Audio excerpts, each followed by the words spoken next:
Shalom saudara terkasih, salam jumpa bersama saya Romo Anselmus Amo MSC dalam renungan pada hari Jumat Prapaskah pekan yang pertama.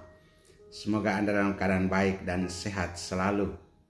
Saudara, dalam perjalanan Prapaskah ini kita terus diajak untuk merenungkan makna pertobatan sejati. Bacaan hari ini mengajarkan kepada kita tentang belas kasih Allah yang membuka pintu bagi orang berdosa untuk kembali, serta pentingnya hidup dalam rekonsiliasi dengan sesama, dalam perdamaian dengan sesama. Allah merindukan pertobatan kita. Dalam bacaan pertama dari kitab Yehezkiel, Tuhan menegaskan bahwa Ia tidak menghendaki kematian orang berdosa, tetapi menginginkan pertobatan mereka agar memperoleh hidup.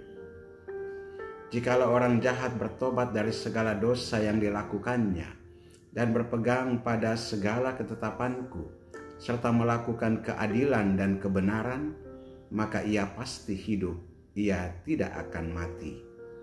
Yehezkiel 18 ayat 21. Pesan ini memberikan harapan bagi kita. Tuhan tidak ingin menghukum, tetapi ingin menyelamatkan. Kasih dan belas kasih-Nya selalu tersedia bagi siapa saja yang dengan tulus mau bertobat dan kembali kepadanya. Namun pertobatan yang sejati bukan hanya sekadar merasa menyesal, tetapi juga mengubah cara hidup kita. Jika kita sungguh bertobat, kita harus meninggalkan kejahatan dan mulai hidup dalam kebenaran. Pengampunan dan rekonsiliasi dalam hidup sehari-hari. Dalam Injil hari ini Yesus mengajarkan bahwa standar hidup sebagai murid-Nya harus lebih tinggi daripada standar hukum Taurat dan orang Farisi. Yesus tidak hanya melarang pembunuhan secara fisik, tetapi juga mengajarkan bahwa kemarahan, kebencian, dan dendam terhadap sesama juga bisa membunuh secara rohani. Setiap orang yang marah terhadap saudaranya harus dihukum. Matius 5 ayat 22. Yesus mengingatkan bahwa jika kita ingin diperdamaikan dengan Tuhan, kita harus terlebih dahulu berdamai dengan sesama. Sebuah contoh sederhana dalam hidup sehari-hari.